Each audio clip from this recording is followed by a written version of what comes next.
Welcome back to this new video tutorial. Today we are going to learn how to create multiple sheets from a name list in Microsoft Excel. As you see in the screen here, I have item names. My requirement here is to create a different sheets in the name of these items. For this we can use a VBA code.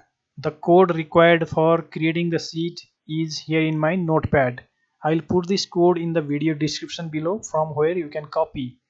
Let's start with the process. First of all, copy this code.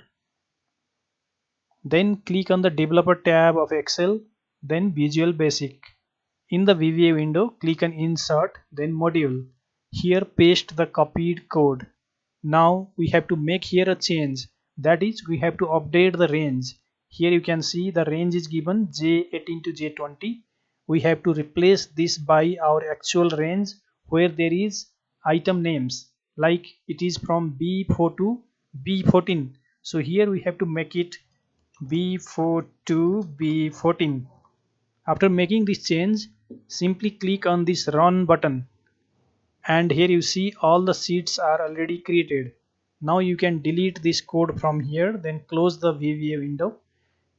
Now if you check, all the sheets are created from the name list. So this is how we can quickly create sheets from name list in Microsoft Excel. Thank you very much for watching. See you in next tutorial.